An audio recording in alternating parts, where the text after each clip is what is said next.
Google dari Amerika, TikTok dari Cina, Samsung dari Korea, Sony dari Jepang. Tapi kalau kita tanya, apa raksasa teknologi dunia yang lahir dari Eropa? Jawabannya, hampir tidak ada. Padahal benua ini punya 450 juta penduduk, universitas kelas dunia, dan sejarah panjang dalam teknologi. Di video ini kita akan bahas, kenapa Asia bisa melahirkan raksasa digital, sementara Eropa malah tertinggal.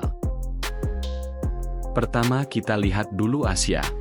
Jepang sudah duluan memimpin sejak era 80-an.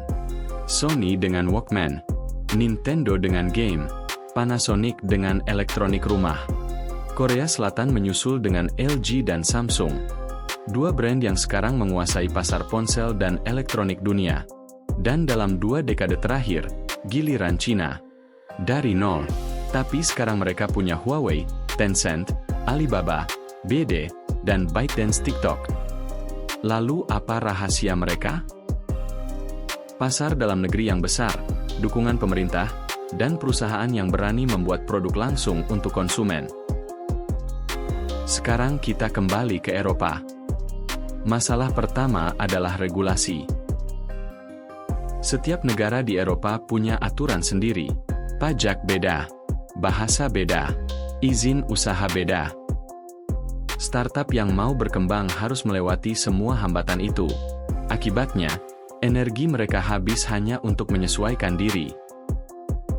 Ada istilah yang terkenal, America innovates, Europe regulates. Artinya, Amerika fokus bikin produk, sementara Eropa fokus bikin aturan. Budaya bisnis juga berbeda. Sundar Pichai, CEO Google, pernah bilang, gagal di Silicon Valley adalah lencana kehormatan. Di sana, kalau ide kamu gagal, itu pengalaman berharga. Investor Amerika lebih berani. Tapi di Eropa, gagal dianggap aib. Investor pun jadi takut ambil risiko. Data menunjukkan startup Eropa dapat pendanaan 54% lebih sedikit dibanding Amerika. Ada satu dampak besar dari semua ini, brain drain. Banyak lulusan teknik dan sains terbaik Eropa pindah ke Amerika. 10 tahun lalu, separuh lulusan sains Eropa bekerja di luar benua. Sekarang jumlah itu sudah mencapai 73%. Artinya, orang-orang yang seharusnya membangun perusahaan digital di Eropa, justru malah berkarir di luar negeri. Lalu apakah artinya Eropa tidak punya harapan? Tidak juga. Estonia berhasil mendigitalkan semua layanan publik. Warganya bisa bayar pajak, memilih pemimpin, dan bikin bisnis online, bahkan dari luar negeri. Prancis mulai muncul dengan ekosistem startup kesehatan. Ada Doctolib dan Alan.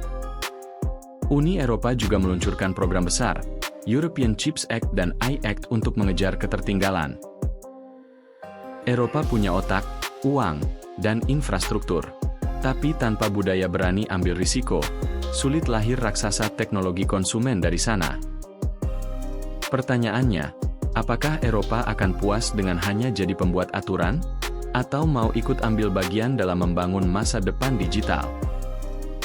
Tulis pendapatmu di kolom komentar, dan jangan lupa subscribe kalau suka bahasan seperti ini.